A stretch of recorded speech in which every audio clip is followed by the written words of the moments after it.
Bienvenidos a otro video de Black and White ASMR. En esta ocasión quise hacer algo diferente. Como pueden ver, ahora no aparezco en las pantallas, pero están viendo otra parte de mi cuarto, que es una mesa donde normalmente tengo otras cosas. Y quise probar esta en particular para ver qué podía hacer de diferente con los videos. También, como pueden escuchar, no estoy susurrando, sino estoy hablando suave o soft spoken. Esto también para ver qué clase de efecto podía darle a los videos, o darles darles más variedad a los videos, porque en los otros videos siempre salgo susurrando y quería probar algo diferente. Así que díganme en los comentarios qué les parece. Bueno, además de probar con diferente ángulo y con una voz diferente, en esta ocasión les voy a leer un cuento que me gustó. Pero antes de eso quiero mostrarles un poco de mi colección de libros. Como pueden ver, aquí tengo varios libros, todos son de terror. Empecemos con este de aquí, que es el más reciente que he leído. Es de Joe Hill y se llama Nosferatu. De este libro ya les hablé hace 2 videos, pero en fin, es parte de mi colección ahora y realmente me gustó bastante. Algo que tienen en común todos estos libros es que me han salido o han sido muy baratos. Todos los libros que les voy a mostrar no cuestan más allá de 100 pesos, incluyendo este.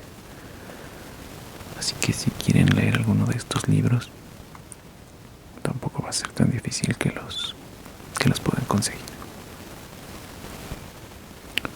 En fin, este es Nosferatu. El siguiente libro, todos los que siguen son de la colección de Stephen King, que se salió en 2014, con excepción de este. Este lo tengo desde hace mucho tiempo. Es el libro de Carrie de Stephen King. Es un libro muy bueno, muy cortito. Para los que no saben, Carrie es la historia de una chica que es telépata y puede mover cosas con la mente.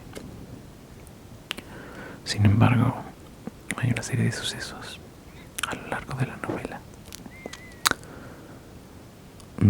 que hacen que pierda la cabeza y se vuelva una psicópata.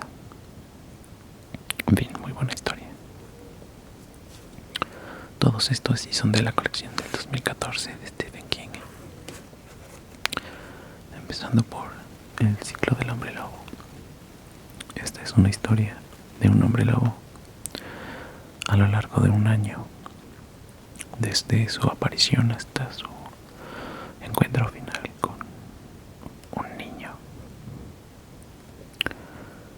En fin, este libro es bastante bueno porque es muy cortito. Lo terminé como en 2 horas, tal vez 3.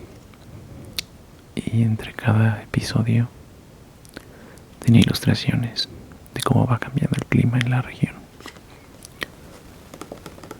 En fin, este libro es también bastante recomendable.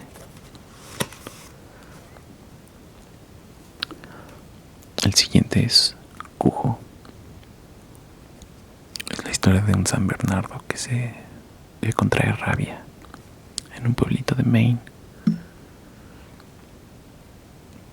Y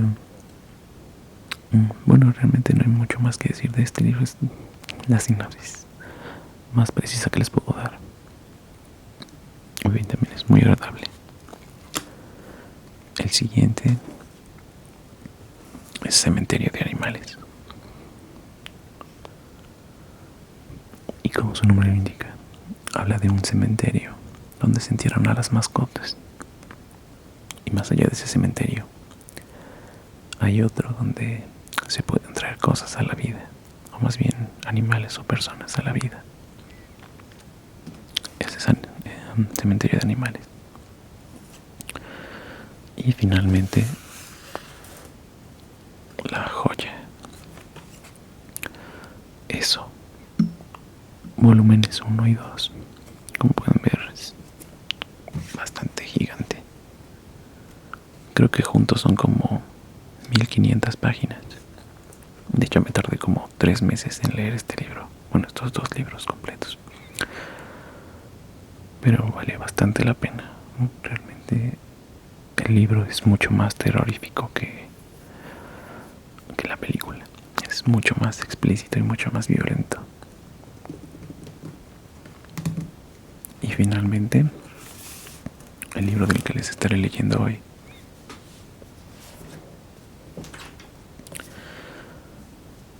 es este de aquí. Es una selección de cuentos de H.P. Lovecraft. Y para los que no saben quién es,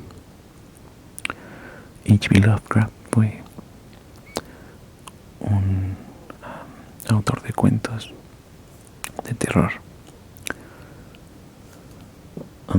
Se enfocaba bastante en algo que se conoce como terror cósmico, que es diferente al terror de fantasmas que estaba muy de moda antes. Se enfoca más hacia seres espaciales y otras dimensiones. Y en fin, fue bastante revolucionario. Y por ejemplo Stephen King lo toma mucho como influencia en sus cuentos, en sus novelas también. Bueno, en fin, les mostré todos estos libros anteriormente porque, bueno, se les voy a leer de este libro, pero me gustaría que me comentaran ustedes si les gustaría que les hablara más de los libros, de libros en específico o de libros en general, y que me comentaran también qué libros son los que ustedes leen, no necesariamente de terror, sino cualquier otro libro que les agrade. En fin, de aquí escogí un cuento que habla de muertos vivientes. Y bueno, me parece perfecto. Está dividido en 6 partes. En esta ocasión les voy a leer la primera parte de 6. Y díganme si les gustaría escuchar las otras 6 partes. Y claro que lo leeré para ustedes completos si ustedes quieren. En fin, antes de leerles el cuento también quiero comentarles que estoy muy contento porque una persona que ve los videos me mandó algo para el siguiente video, que es de lo que va a tratar el siguiente video, y que es bueno, esta persona me mandó cosas, por así decirlo, para el siguiente video que estaré poniendo para ustedes, y me hace muy feliz porque no sé, nunca pensé que alguien me fuera a mandar algo para enseñárselos a ustedes. Así que comenzaré a leerles el cuento.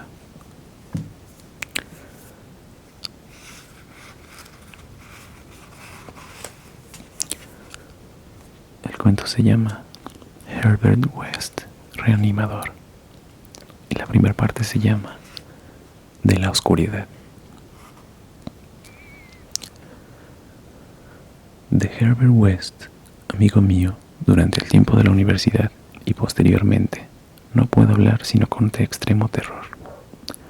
Terror que no se debe totalmente a la forma siniestra en que se desapareció recientemente, sino que tuvo origen en la naturaleza entera del trabajo de su vida y adquirió gravedad por primera vez hará más de 17 años, cuando estábamos en tercer año de nuestra carrera en la Facultad de Medicina de la Universidad Miskatonic de Arkham. Mientras estuvo conmigo, lo prodigioso y diabólico de sus experimentos me tuvo completamente fascinado y fui su más íntimo compañero. Ahora que ha desaparecido y se ha roto el hechizo, mi miedo es aún mayor. Los recuerdos y las posibilidades son siempre más terribles que la realidad. El primer incidente horrible durante nuestra amistad supuso la mayor impresión que yo había llevado hasta entonces, y me cuesta tenerlo que repetir. Ocurrió, como digo, cuando estábamos en la Facultad de Medicina, donde West se había hecho famoso con sus descabelladas teorías sobre la naturaleza de la muerte y la posibilidad de vencerla artificialmente. Sus opiniones, muy ridiculizadas por el profesorado y los compañeros, giraban en torno a la naturaleza esencialmente mecanicista de la vida y se referían al modo de poner en funcionamiento la maquinaria orgánica del ser humano mediante una acción química calculada, después de fallar los procesos naturales. Con el fin de experimentar diversas soluciones reanimadoras, había matado y sometido a tratamiento a numerosos conejos, cobayas, gatos, perros y monos, hasta convertirse en la persona más insoportable de la facultad. Varias veces había logrado obtener signos de vida en animales supuestamente muertos, en muchos casos signos violentos de vida, pero pronto se dio cuenta de que la perfección, de ser efectivamente posible, comportaría necesariamente toda una vida dedicada a la investigación. Asimismo, vio claramente que puesto que la misma solución no actuaba del mismo modo en diferentes especies orgánicas, necesitaba disponer de sujetos humanos si quería lograr nuevos y más especializados progresos. Y aquí es donde chocó con las autoridades universitarias, y le fue retirado el permiso para efectuar experimentos, nada menos que por el propio decano de la Facultad de Medicina, el sabio y bondadoso Dr. Alan Hales, cuya obra en pro de los enfermos es recordada por todos los vecinos antiguos de Arkham. Yo siempre me había mostrado excepcionalmente tolerante con los trabajos de West, y a menudo hablábamos de sus teorías, cuyas derivaciones y corolarios eran casi infinitos. Sosteniendo con Haeckel que toda vida es un proceso químico y físico, y que la supuesta alma es un mito, mi amigo creía que la reanimación artificial de los muertos podía depender solo del estado de los tejidos, y que a menos que se hubiera iniciado una verdadera descomposición, todo cadáver, totalmente dotado de órganos, era susceptible de recibir, mediante el adecuado tratamiento, esa condición peculiar que se conoce como vida. West comprendía perfectamente que el más ligero deterioro de las células cerebrales, ocasionadas por un periodo letal, incluso fugaz, podía dañar la vida intelectual y psíquica. Al principio, tenía esperanzas de encontrar un reactivo capaz de restituir la vitalidad antes de la verdadera aparición de la muerte, y solo los repetidos fracasos en animales le habían revelado que eran incompatibles los movimientos vitales naturales y los artificiales. Entonces se procuró ejemplares extremadamente frescos y les inyectó sus soluciones en la sangre, inmediatamente después de la extinción de la vida. Tal circunstancia volvió enormemente escépticos a los profesores, ya que entendieron que en ningún caso se había producido una verdadera muerte. No se pararon a considerar la cuestión detenida y razonablemente. Poco después de que el profesorado le hubiera prohibido continuar sus trabajos, West me confió su decisión de conseguir ejemplares frescos de una manera o de otra, y de reanudar en secreto los experimentos que no podía realizar abiertamente. Era horrible oírle hablar sobre el medio y manera de conseguirlos. En la facultad nunca habíamos tenido que ocuparnos nosotros de allegar ejemplares para las prácticas de anatomía. Cada vez que mermaba el depósito, 2 negros de la localidad se encargaban de subsanar este déficit sin que se les preguntara jamás su procedencia. West era por entonces joven, delgado y con gafas, de facciones delicadas, pelo amarillo, ojos azul pálido y voz suave. Y era extraño oírle explicar cómo la fosa común era relativamente más interesante que el cementerio perteneciente a la Iglesia de Cristo, dado que casi todos los cuerpos de la Iglesia de Cristo estaban embalsamados, lo cual evidentemente hacía imposibles las investigaciones de West. Por entonces era yo súper ferviente y cautivado auxiliar, y lo ayudé en todas sus decisiones, no solo en las que se referían a la fuente de abastecimiento de cadáveres, sino también en las concernientes al lugar adecuado para nuestro repugnante trabajo. Fui yo quien pensó en la granja deshabitada de Chapman, al otro lado de Meadow Hill. Allí habilitamos una habitación de la planta baja para sala de operaciones y otra para laboratorio, dotándolas de gruesas cortinas a fin de ocultar nuestras actividades nocturnas. El lugar estaba retirado de la carretera y no había casas a la vista. De todos modos, había que extremar las precauciones, ya que el más leve rumor sobre extrañas luces para que cualquier caminante nocturno hiciera correr podía resultar catastrófico para nuestra empresa. Si llegaban a descubrirnos, acordamos decir que se trataba de un laboratorio químico. Poco a poco equipamos nuestra siniestra guarida científica con materiales comprados en Boston o sacados a escondidas de la facultad, y nos proveímos de palas y picos para los numerosos enterramientos que tendríamos que efectuar en el sótano. En la facultad había un incinerador, pero un aparato de ese género era demasiado costoso para un laboratorio clandestino como el nuestro. Los cuerpos eran siempre un fastidio.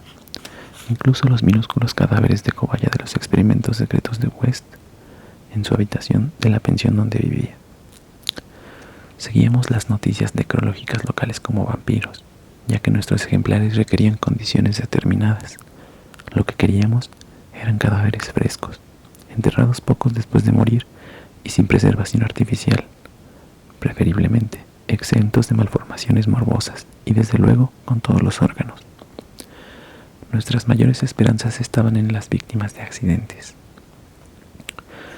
Durante varias semanas no tuvimos noticias de ningún caso apropiado, aunque hablábamos con las autoridades del depósito y del hospital, fingiendo representar los intereses de la facultad. Si bien con no demasiada frecuencia en todos los casos, de manera que quizá necesitaríamos quedarnos en Arkham durante las vacaciones, en que solo se impartían las limitadas clases de los cursos de verano. Al final nos sonrió la suerte, pues un día nos enteramos de que iban a enterrar en la fosa común un caso ideal, un obrero, joven y fornido que se había ahogado el día anterior en Somers Pond, al que habían enterrado sin dilaciones ni embalsamamientos, por cuenta de la ciudad. Esa tarde localizamos la nueva sepultura y decidimos empezar a trabajar poco después de la medianoche. Fue una labor repugnante la que acometimos en la oscuridad de las primeras horas de la madrugada, aun cuando en aquella época no teníamos ese horror especial a los cementerios que nuestras experiencias posteriores nos despertó. Llevamos palas y lámparas de petróleo, porque, si bien ya había linternas eléctricas entonces, no eran tan satisfactorias como esos aparatos de tungsteno de hoy en día. El trabajo de exhumación fue lento y sórdido. Podía haber sido horriblemente poético si en vez de científicos hubiéramos sido artistas. Y sentimos alivio cuando nuestras palas chocaron con madera. Una vez que la caja de pino quedó enteramente al descubierto, bajó West, quitó la tapa, sacó el contenido y lo dejó apoyado. Me incliné, lo agarré y entre los dos lo sacamos de la fosa. A continuación, trabajamos denodadamente para dejar el lugar como antes. La empresa nos había puesto algo nerviosos, sobre todo el cuerpo tieso y la cara inexpresiva de nuestro primer trofeo, pero nos las arreglamos para borrar todas las huellas de nuestra visita. Cuando quedó aplanada la última paletada de tierra, metimos el ejemplar en un saco de lienzo y emprendimos el regreso hacia la granja del viejo Chapman, al otro lado de Meadow Hill. En una improvisada mesa de disección instalada en la vieja granja, a la luz de una potente lámpara de acetileno, el ejemplar no ofrecía un aspecto demasiado espectral. Había sido un joven robusto y poco imaginativo, al parecer un tipo saludable y plebeyo. Un animal sano, sin complejidades psicológicas y probablemente con unos procesos vitales de lo más simple y sanos. Ahora bien, con los ojos cerrados parecía más dormido que muerto. Sin embargo, la prueba experta de mi amigo disipó enseguida toda duda al respecto. Al fin teníamos lo que West siempre había deseado, un muerto verdaderamente ideal, apto para la solución que habíamos preparado con minuciosos cálculos y teorías a fin de utilizar en el organismo humano. Nuestra tensión era enorme. Sabíamos que las posibilidades de lograr un éxito completo eran remotas, y no podíamos reprimir un miedo horrible a las grotescas consecuencias de una posible animación parcial. Nos sentíamos especialmente aprensivos en lo que se refería a la mente y a los impulsos de la criatura, ya que podía haber sufrido un deterioro en las delicadas células cerebrales con posterioridad a la muerte. Por lo que a mí respecta, aún conservaba una curiosa noción tradicional del alma humana, y sentía cierto temor ante los secretos que podía revelar alguien que regresaba del reino de los muertos. Me preguntaba qué visiones podía haber presenciado este plácido joven si volvía plenamente a la vida, pero mi expectación no era excesiva, ya que compartía casi en su mayor parte el materialismo de mi amigo. Él se mostró más tranquilo que yo al inyectar una buena dosis de su fluido en una vena del brazo del cadáver y vendar inmediatamente el pinchazo. La espera fue espantosa, pero West no perdió el aplomo en ningún momento. De cuando en cuando aplicaba su estetoscopio al ejemplar y soportaba filosóficamente los resultados negativos. Al cabo de unos 3/4 de hora, viendo que no se producía el menor signo de vida, declaró decepcionado que la solución era inapropiada. Sin embargo, decidió aprovechar al máximo esta oportunidad y probar una modificación de la fórmula antes de deshacerse de su macabra presa. Esa tarde habíamos cavado una sepultura en el sótano y tendríamos que llenarla al amanecer, pues aunque habíamos puesto cerradura en la casa, no queríamos correr el más mínimo riesgo de que se produjera un desagradable descubrimiento. Además, el cuerpo no estaría ni medianamente fresco a la noche siguiente, de modo que trasladamos la solitaria lámpara de acetileno al laboratorio contiguo y nos pusimos a trabajar en la preparación de una nueva solución, tras comprobar West el peso y las mediciones casi con fanático cuidado. El espantoso suceso fue repentino y totalmente inesperado. Yo estaba vertiendo algo de un tubo de ensayo a otro, y West se encontraba ocupado con la lámpara de alcohol, cuando la habitación que habíamos dejado a oscuras notó la más horrenda y demoníaca sucesión de gritos jamás oída por ninguno de los dos. No habría sido más espantoso el caos de alaridos si el abismo se hubiese abierto para librar la angustia de los condenados, ya que en aquella cacofonía inconcebible se concentraba el supremo terror y desesperación de la naturaleza animada. No podía ser humano. Un hombre no es capaz de proferir gritos así. Y sin pensar en el trabajo que estábamos realizando, ni en la posibilidad de que lo descubrieran, saltamos los dos por la ventana más próxima como animales despavoridos, derribando tubos, lámparas y matraces, y huyendo alocadamente a la estrellada negrura de la noche rural. Creo que gritamos mientras corríamos frenéticamente hacia la ciudad, aunque al llegar a las afueras adoptamos una actitud más contenida, lo suficiente como para pasar por un par de juerguistas trasnochadores que regresaban a casa después de una francachela. No nos separamos, sino que nos refugiamos en la habitación de West y allí estuvimos hablando con la luz de gas encendida hasta que amaneció. A esa hora nos habíamos serenado un poco, discurriendo teorías plausibles y sugiriendo ideas prácticas para nuestra investigación, de forma que pudimos dormir todo el día en lugar de asistir a clase. Pero esa tarde aparecieron 2 artículos en el periódico, sin relación alguna entre sí, que nos quitaron el sueño. La vieja casa deshabitada de Chapman había ardido inexplicablemente, quedando reducida a un informe montón de cenizas. Eso lo entendíamos, ya que habíamos volcado la lámpara.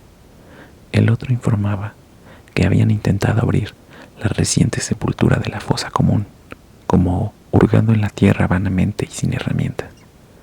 Eso nos resultaba incomprensible, ya que habíamos aplanado muy cuidadosamente la tierra húmeda. Y durante 17 años, West anduvo mirando por encima del hombro y quejándose de que le parecía oír pasos detrás de él.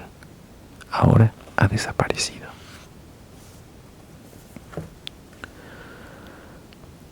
Espero que hayan disfrutado el cuento y nos vemos en el siguiente video.